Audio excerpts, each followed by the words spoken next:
Good morning, saints. Good afternoon, saints. I want to welcome you to our special service today, a special service where we are giving our honor as a church, Malawi Michiana Church, to one of our members that we loved, that has departed from us through the way of death. Today, as a church, we come together and mourn our brother, our friend, a man that we depended here on church, a husband to our friend Mary, and a father to Sitembile and Dumisani. Pastor Arnold Dube, and I knew him from 1990 when we went to Lunjika as students. So roughly about 30 years ago, I came into contact with Pastor Arnold Dube. And from that point on, we have maintained our contact until this time that he passed away. Most of you know that Pastor Dube was a man who knew what he was doing. In our church here in Malawi Michiana Church, he would volunteer on anything. He would not complain. He would do anything that you ask him to do. But as my friend, let me add a little more of the things that I know about him that remain a legacy to me about Pastor Arnold Dube. You know, when we started our journey together in high school, we finished together our high school, and we started ministry almost at the same time in the same conference. But I went to East Africa and my friend continued ministering. And when I came back, we were in the same zone.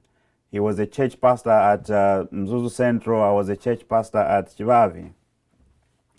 When he was getting married, I was there. I was one of those that were close during his wedding. When I was getting married, he was there. We got married in his church, actually. And we worked together for some years, and I went to the United Kingdom.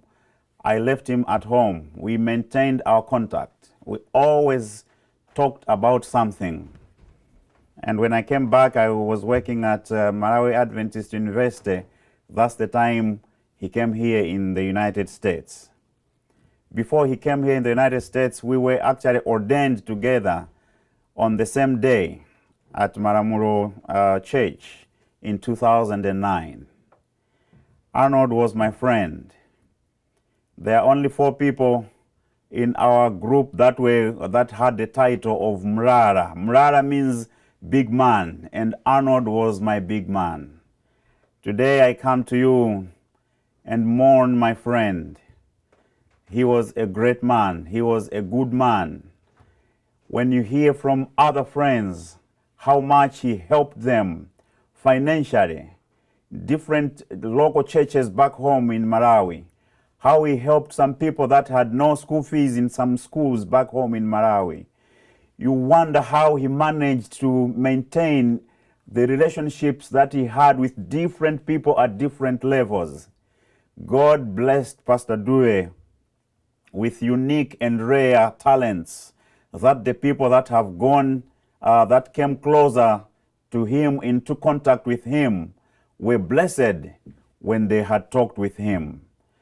Even now, during this time of pandemic, Pastor Dube maintained contacts with different people, texting them, calling them, praying with them over the phones, encouraging others. As an alumni of Lunjika High School, encouraging those that were willing to give to make Lunjika a better place for students that are there today. He went from us in the way of death in a very unexpected way and very sudden. And we want to assure Shepherdess Dube and the kids that we are with you and we mourn with you.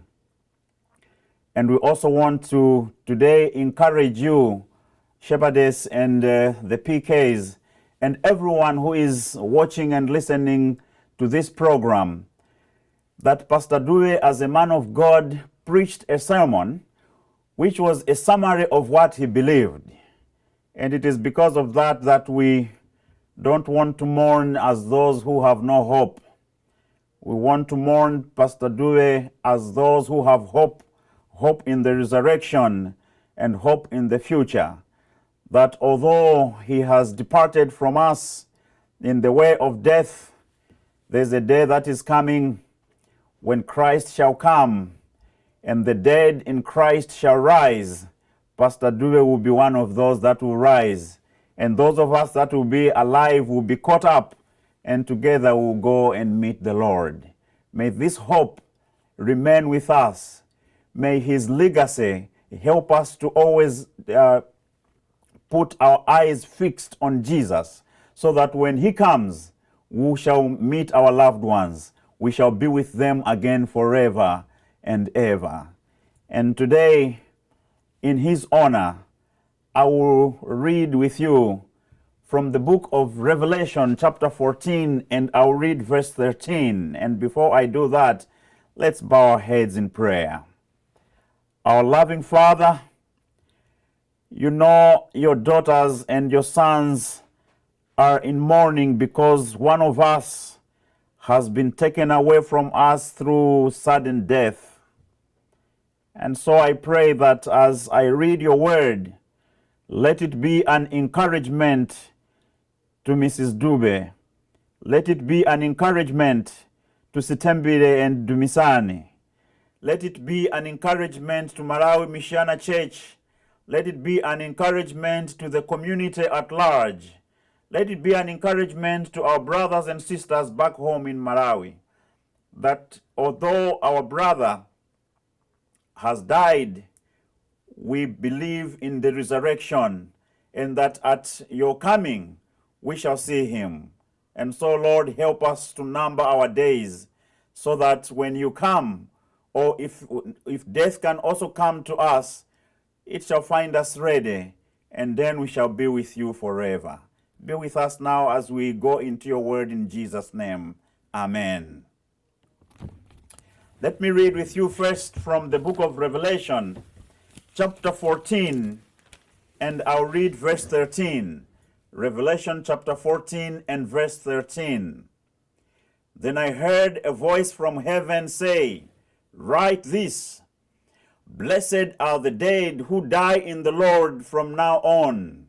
Yes, says the Spirit, they will rest from their labor, for their deeds will follow them."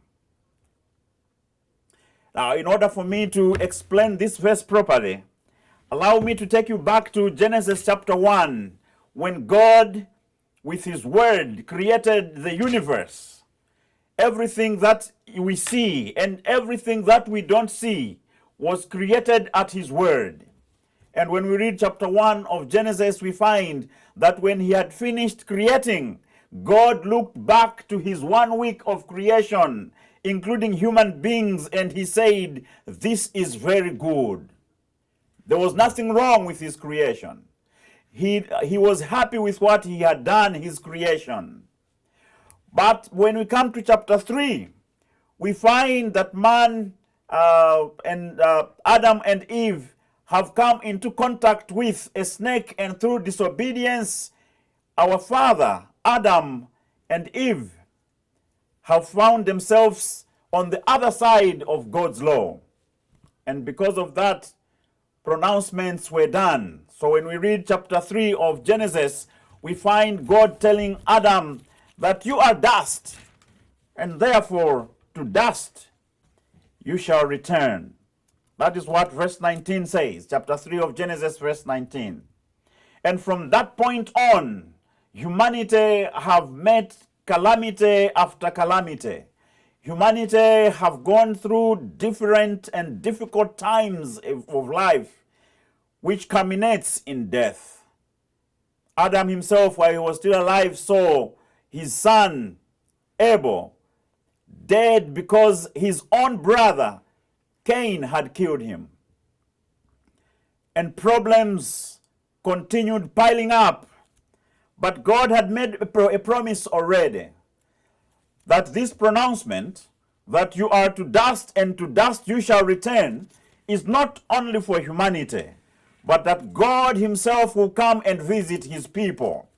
And so we find prophets coming and giving messages of hope to different people of different ages and generations. Hope that one day our Lord will come, so that when he comes, he will reverse this that has happened in the Garden of Eden. Jesus himself talked about it in a phrase that is well captured in Matthew chapter 13. When we read Matthew chapter 13 on verse 28, we find in the very first parable in this book, Matthew records what Jesus Christ said in chapter 13 of the book of Matthew, and on verse 28, well, that's a parable of the weeds, where the owner of the farm comes and he sows the right weeds, but as he goes to sleep, the enemy comes and he sows the weeds. And so the workers come and they ask, who did this? We know that what you did was good. Who did this? Who brought in suffering? Who brought in death? And Jesus Christ in his reply says, the enemy did this. And Paul, writing about the enemy, writes in 1 Corinthians chapter 15, verse 26, that death is the last enemy that will be defeated by God. That's the enemy. And the devil brings in death to destabilize, death to put us, to make the whole community, to break the marriages, to break relationships. Because of death, there are a lot of problems that come that could not have been there if death was not there. There are many people that say that it is through death that people go to heaven. But the Bible says that when someone dies, is dust, and to dust someone returns. But then the Bible also adds that Jesus Christ himself shall come with the trumpet sound, and at that time the dead in Christ shall rise. So we know that the dead don't go to heaven. We know that the dead go to the ground. And we also know that when Christ shall come, the dead shall rise from their dead, from their death, and the dead shall rise from their dust. They shall shake off their dust, and they shall live forever and ever. We also know that when Christ shall come, those that will be alive at his coming shall change in a twinkling of an eye, so that this body that carries death, this body that leads us towards evil and death, shall be changed in twinkling of an eye. Then we shall wear a body that will have forever and ever. Death shall be defeated. Death, having claimed a lot of people from the time of Adam all the way up to now, there is a day that death shall be no more. And when Christ shall come, death shall be no more. But what happened when Christ came the first time? When Christ came the first time, he defeated that which brings death. When you are reading in the Bible, both the Old Testament and the New Testament shows that there is no human being that is righteous. All have sinned and have fallen short of the glory of God. But all have been forgiven through the blood of Jesus Christ. So that's what he did. That's what he achieved for us. That by his death, all human beings will have all their sins forgiven. And once our sins are forgiven, the atonement is made to God. We stand before God as those that have never sinned before.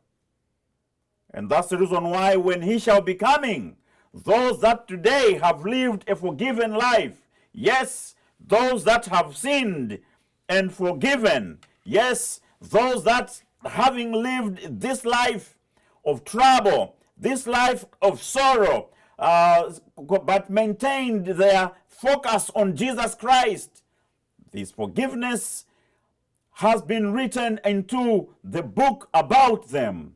The day that he shall be coming the second time, he will just come to take them because they have already accepted what Jesus Christ did for them. I'm saying this to remind you, my brothers and sisters, about what Pastor Dube preached his very last sermon in our very own church here. In his sermon, he talked about Jesus Christ defeating death, Jesus Christ coming to give people back life. That was a powerful sermon. Those of you who have not watched it, I encourage you to go back and watch that sermon. Those of you who were there with me that day, I encourage you to go back and watch it again and see the man of God speaking his very last words to this church, to us, encouraging us to contain Jesus Christ in our hearts. You know, my brothers and sisters, our biggest problem, or the only reason why we will fail to go to heaven, is not because we are sinners. Because by sin, death comes. So every human being who lives here on earth is a sinner by birth. And the only reason why we will fail to go to heaven is because, having seen what God has done in Jesus Christ through that sacrifice, we will reject it because we want to have our own way of going to heaven. But God has already put it in place that here it is the way. The way is Jesus Christ himself. My brother, Pastor Arnold, preached to us in that church that powerful sermon about this very same thing, encouraging us to look forward to the second coming of Jesus Christ. But on top of that, let me also remind you, my brothers and sisters, that the reason why the book of Revelation writes, chapter 14 and verse 13, which most of us read, but we don't take time to analyze what that verse is about.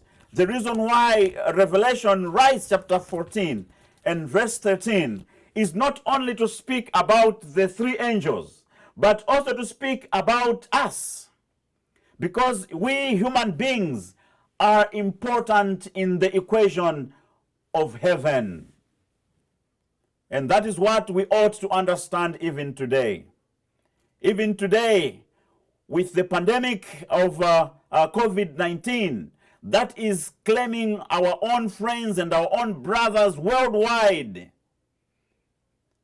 we ought to understand that as the social distancing is put in place, you and I who are alive, let us learn from our own Pastor Arnold. He understood that social distancing does not mean social loneliness. In the comfort of your own home, you can still pray for somebody. You can still preach to somebody. You can still reach out to somebody. You can still tell someone about God's love, even when churches are closed. Even when we don't meet face to face, we can still make a call and speak to someone. I've spoken with many people over this week, and many people testifying about the text messages, about the calls that Brother Dube gave to them, texted them, to exemplify to us who are living today that social distancing does not mean social loneliness. And God knows about it. And so the messages of the book of Revelation is not about angels, but it's about us human beings, so that we maintain the contacts with each other. Listen to what the verse is saying. And in verse 13, then I heard a voice from heaven say, "Write, blessed are the dead who die in the Lord from now on." Now, before you come to that, before you come to verse 13, when you come to chapter 14, verse 1 itself, you see that the Lamb is the one that is at the center of everything that is happening in the book of Revelation, and is at the center of the book of the chapter 14 that we are talking about. And then you see that although there are a lot of rumblings and a lot of thunder and all those things that are happening, look at the 144,000 that are before the Lord, and they have been redeemed from the earth, and look at them, they've been purchased. It's not them creating their own righteousness. It is not them creating their own heaven, but that they have been purchased, they have been bought by the Lamb. And so there they are before the Lord. Now also, after the 144,000, you know that now there's a number, there's a multitude of people without number from all walks of life, from every tongue and people, and all stand before the Lord. And the one who wrote these words say, now write these, those that are dying, because they are dying in the Lord, are blessed. It doesn't matter how we die. It doesn't matter even how long we are going to live. Some people can live long up to 90. Others can live long up to 100. Others even longer, 100 plus. But how have you lived is the question. Not how long, but how have you lived is the question. Those that are blessed are those who, although they are dead now, while they were alive, they were with the Lord. And so when they were dying, they died in the Lord. Those ones are blessed. And the book of Revelation writes this to give hope and encouragement to the church that is suffering. Today, Malawi Michiana Church, and my brothers and sisters that are watching us from all over the world, I want to encourage you through the death of my friend, Pastor Arnold Dube. Arnold Dube lived a good life. Those that lived closer to him know about it. Now, I mentioned it at the very beginning, but let me mention it again, that because of that life, he impacted a lasting legacy on everyone that he came into contact with. I've spoken to many people. I've spoken to his mom back home. I've spoken to his uncle back home. I know these people in person. They are my parents too. I've also spoken to his wife.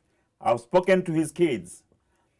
And they all agree on one thing, that Arnold was the pillar in their family.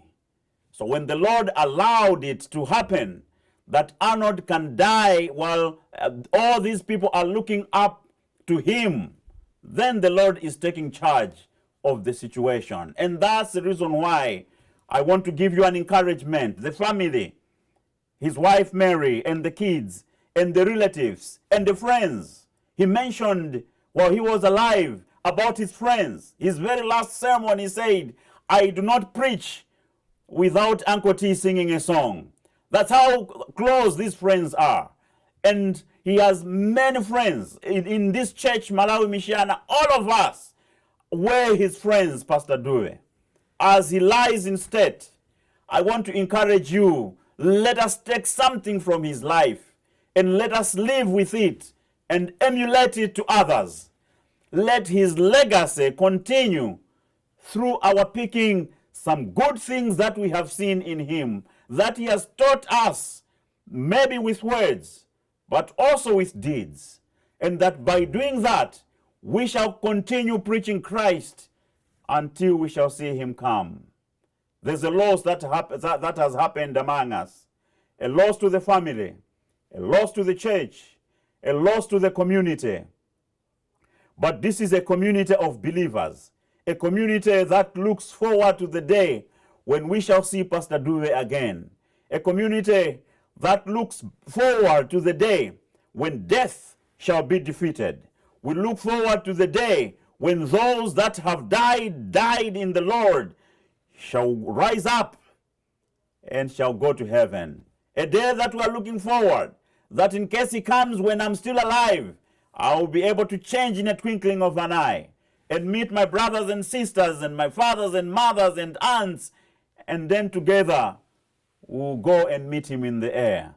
And then we shall be with him forever. Death is not the end of everything. Death is not the end of everything, nor is death a transport to take people to heaven. For as we said in 1 Corinthians 15, verse 26, death is an enemy of God, and God cannot use his enemy to achieve his goal. But when God allows death to happen among us, it is always because of a reason. Some, God has allowed them to die because he wants to make sure that they are safe in his hands. God knows the past, the present, and the future. And when God has prepared you for that day, for his kingdom, he can allow you to die. He can allow you to sleep. That's the reason why, as Christians, I want to plead and I want to urge with you, let us always remain in Christ, because we don't know how and when death shall come to us. I still remember when I first went to Uganda, we were singing a song in church. Now, this quartet that I was in started a song that I didn't know. So I went, I sat down. A brother was singing with a mic in hand. As he was singing, he just fell down while singing in church. They rushed him to the hospital which was just upstairs at that Kampala Central Church in those days. He was already dead. He was pronounced dead within minutes. We can die in church. We can die while we drive. We can die because of sickness. There are many things that can kill us, but there's one thing that can maintain our relationship, and that is to be in Christ Jesus. When we are in Christ, death becomes sleep. And that's what the last part of this verse is saying. They will rest from their labor. And resting through death, there's a day of resurrection that is coming. What about you, my friends? Are we still harboring that anger that we have with a brother and a sister? The Bible says, if you're angry at a brother from sunrise to sunset, you have already killed. We might be having murderers among us while we preach, while we sing, while we talk about going to heaven. Have we forgiven those that have offended us? Some have grudges of 15 years, 20 years. This is a time to look back and say, let us forgive one another so that we maintain our relationship with Jesus Christ. Are we still harboring some sins unknown to anyone else, but known to God? Let's go to him and ask for forgiveness. And let's ask for his Holy Spirit to come to us and to cover us, so that once we are forgiven, we can continue our walk with him as we wait for his coming. So that if death comes, if it finds me preaching, if it finds me asleep on my bed, if it finds me driving, if it finds me at work, if death comes in whatever form, I will be ready for his coming. That's the reason why our brothers and sisters in the Presbyterian Church have a song that they used to sing, a song that would give hope to those that are alive. My brother Arnold is no more here. He's not hearing whatever I'm saying. But for the sake of you, my friends, for the sake of you, Ashepa, and the kids, and for the sake of the Michiana Malawi Church, and for the sake of my brothers and sisters all over the world, listen to these words that our brothers and sisters in the Presbyterian Church say. They say, when you have been forgiven, you are like completely redeemed at that point. And that makes sense, because that is what the Bible says, that when you are in Christ, you are a new creation. The old is past, the new has come. As we mourn our brother, as we mourn our friend, as we mourn our dear loved one, and as we wait for the day of his burial this coming week, I want to urge the church today that may the death of Arnold help us to number our days, to know that death can come to us at any time, to know that we are very closer to death, and that if death can decide to strike, let us be ready for him, so that when Jesus Christ will come on that day, we shall rise from our graves and we shall be with him forever and ever. This is a very tough situation. This is a very tough time to majority of us. Today's sermon was supposed to be done by Pastor Khaula, but he told me, brother, you know how hard this one is. And I told him, it is hard for me too. But here we are as sons and daughters of God. I said, yes, sir, let's coordinate and let's do it together so that the church should see that the death of our brother is not in vain. When we look at his death, let's look at the death of Christ and say, we have been saved by the death of Christ. Therefore, Brother Arnold goes to sleep, awaiting the day of his resurrection.